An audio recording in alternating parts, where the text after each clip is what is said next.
Our top focus on WION at this hour. President Donald Trump is claiming that he has ended the war with Iran. But Tehran says it is yet to reach a final decision on the deal currently on the table. The US President announced that both sides are on the verge of signing a peace agreement and called off fresh missile strikes on Iran for now. We just made a great settlement of the war with Iran, and we're going to be subject to finalization of documents, which should get done over the next few days. We'll probably have a signing maybe in Europe. When asked if Iran's Supreme Leader Mojtaba Khamenei had approved the deal, Trump said, "I understand the answer is yes." Trump later told his supporters that he has ended the war. Speaking at a tele-rally with Georgia Lieutenant Governor Burn Jones, he also claimed that Iran has agreed to give up its nuclear plan. Listen to this. We ended the war with Iran today, and they have agreed never to have a nuclear weapon, something that we insisted on. That was the whole purpose. That was 95% of it. And they've done it in the most powerful way you can do it. But Tehran is yet to confirm a deal. Iran's foreign ministry said that while much of the agreement has been finalized, no final decision has been made. Officials say Iran will not compromise on what it calls its red lines.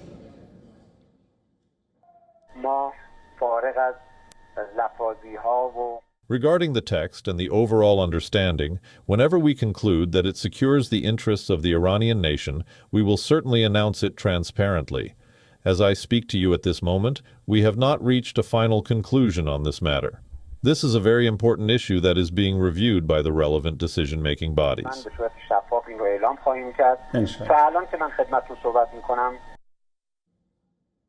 Well, despite Iran's cautious public tone, reports indicate that both sides are moving closer to a memorandum of understanding. According to reports in American, Iranian and Arab media, the proposed agreement would reopen the Strait of Hormuz immediately, while providing Iran with sanctions relief tied to compliance. The memorandum would also extend the current ceasefire for 60 days, including in Lebanon, creating a window for nuclear negotiations. The draft reportedly contains a framework for addressing Iran's stockpile of enriched uranium. However, any concrete action on Iran's nuclear program would be deferred to a second, more detailed agreement. Now, one of the remaining sticking points involves Iran's demand for immediate access to funds. Tehran has insisted on receiving some money upon signing an initial agreement, while Washington is pushing for releases based on Iranian compliance. Another issue involving Iran's frozen assets may be addressed through a separate side arrangement. The tentative agreement was reportedly reached after hours of talks between Qatari mediator Ali Al-Tawadi and Iranian Foreign Minister Abbas Araghchi. During those discussions, the Qatari negotiator was said to be in direct contact with Trump envoys Steve Witkoff and Jared Kushner.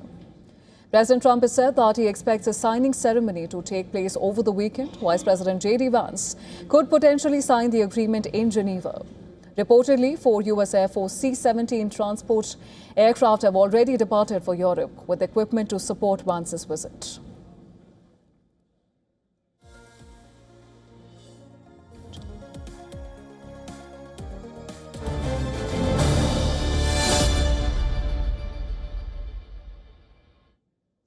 And to discuss this in greater detail, we're now being joined on the broadcast by Tom Cooper. He's an Austrian military and aviation analyst and historian, as well as an expert in Middle Eastern air forces, particularly Iran, Iraq and Syria. Thank you so much, Mr. Cooper, for joining us on the broadcast. Now, we understand that Trump threatened Iran with fresh strikes, only to cancel them hours later and declare that a greater settlement was within reach. But we've also seen multiple versions of this cycle play out before. There's escalation, there's brinkmanship, talks of a breakthrough, and then another round of uncertainty. Is this time any different, according to you? Gun total, there is no difference because it's always the same playing of the counterpart by Trump. He's trying to pressure Iran into some sort of giving up on Iranian interests, and he's not going to get anything of that. What is more, he had already 3 or 4 such agreements and was short of signing such or letting somebody sign them for the United States. And every time he had to step back from signing them actually due to Israeli pressure, Netanyahu and Apex pressure. So we are going to see if he might manage somehow to convince the Israelis to not to continue exercising pressure and not to continue preventing a deal. Right, and Washington has reiterated that its core demands remain unchanged.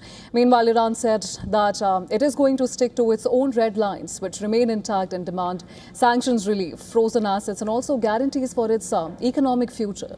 Now, having said that, can this conflict realistically end without the U.S. offering meaningful concessions to Iran, in your opinion? In no way. Especially the leadership, current political and military leadership in Iran is so conservative, so hardcore IRGC and Khomeineist that there is no way that the United States might reach any kind of agreement with Iran without making concessions. That's the point number one. And related to this means automatically that Israel has to make concessions as well. And Israel is not ready to make any kind of concessions. So this is why it is going to be extremely hard to reach any kind of agreement. Because actual negotiations are not between the United States and Iran, but between Israel and via United States and Iran. Right, and if those concessions do come through and if sanctions relief becomes part of the eventual arrangement, how does Trump sell that domestically as a victory? And do you think that Trump and Netanyahu have perhaps lost control of the consequences of the conflict, that they started with conviction, but they can't end with a clear victory in sight? Well, let's start with the second question you have asked. Trump and Netanyahu were never in control. They have misjudged massively, and especially Trump has been promised by Netanyahu an easy and quick victory in a matter of few days, and everything is going to be over, and he is going to be celebrated as a liberator and whatever else. He's got none of that. He is now all the time trying to declare a victory, or actually declaring a victory. We have seen this 5, 6, 7 times already, declaring victory in this war, and Iran has nothing in military sense that will be useful left anymore, and so on and so on. What we see is that exactly the opposite is the case. So the two have misjudged and have made a strategic mistake from this point of view.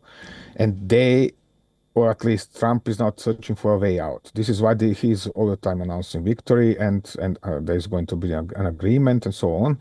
Additionally, he is also seeking for ways to profit privately from manipulating the markets. This is why all the announcements in between. And then we have the Iranian side. Iran does not consider this war for over unless there is a treaty, the kind of JCPOA from 2017 or 2015, sorry. So for Iranians, for the IRGC, and IRGC is in charge meanwhile in Tehran, this is just a continuation of war by other means. That means the war is going on for them. There is no difference to March or April. So finding a way out of this is going to be extremely complex, especially for Trump, because he's simply not in charge. He's actually overwhelmed by the duties and by the tasks he has on hands, and he has no solutions. Right, we hear you, Mr. Cooper, and also the Israeli Prime Minister's office. It has repeatedly stressed that Israel is not party to the memorandum under discussion. Yep. And that does raise a broader question about alignment between US and Israel. And if the two leaders are no longer perfectly synchronized on the matter, what confidence can anyone have that a deal, even if it is reached, will actually hold? None at all. Exactly, that is the point. I mean, from what I get to hear from Tehran, it is so that there is no disunity between different political decision makers over there. At least not in regards of how shall Iran continue waging this conflict, or in what ways should it negotiate. There is only one sort of disunity or disagreement, if you like, which is that some Iranians say there is no point in discussing with USA or negotiating with the United States because it's Israel who is in charge, and others say, okay, let's give it a try. So this is the only disagreement in Tehran. Everybody is actually in agreement. They're going to push this through until they have achieved their goals, and this is not going to change regardless. And this is something that even the United States and Israeli leadership have figured out. This is not going to change. They're just searching for a honorable way out of this situation. Right, and if we were to entertain for a moment what President Trump has claimed, and suppose a memorandum is signed this weekend, what would be the first indicators that we should perhaps be watching for to determine whether this is a durable settlement or merely another pause before the next crisis, and what would that even look like going ahead? Well, the first indication would actually be a serious withdrawal of U.S. forces from the Middle East. Presently, we see the U.S. forces maintaining their posture, maintaining their numbers foremost. This is most obvious. You see the huge number of tanker aircraft of the U.S. Air Force based in Israel. They are not withdrawn. You see a similar posture in Saudi Arabia. You see the similar naval presence of the United States Navy in the Persian Gulf, in the Gulf of Oman. So unless this changes, we don't need to expect any kind of different situation, different developments for the coming days, weeks, and months. This is the principal indication for me. On the other hand, yes, sure, Trump's announcements sound great, and it would be nice if there would be an agreement, but there is simply no evidence that there is any kind of an agreement, even in the making. There is just evidence that there are negotiations run via intermediaries, and using intermediaries for this kind of negotiations is always a, well, double sword, so to say, because one can never know whether the intermediaries are forwarding precisely what one party is telling to the other or not. So, especially when it comes to Pakistan, there is lots of wishful thinking involved in all of this. And this is absolutely the problem number one of all of this, is that in the United States, in Israel, and in Pakistan, we have decision makers involved who are unrealistic. While in Iran, we have a group of people who are now in charge, thanks to Israeli assassinations of former leadership. And these people are absolutely dedicated and determined to push through, to realize their own doctrine. And when one reads this doctrine, they're following it to the last dot and comma, and they are highly successful thanks to following this doctrine. So why should they change anything what they are doing? Right, we understand there are still many moving pieces here, and the situation does remain delicate. We'll have to wait and see how this develops from here on. But Mr. Cooper, thank you so much for joining us in the broadcast and sharing your perspective with us. You're most welcome. Thank you very much.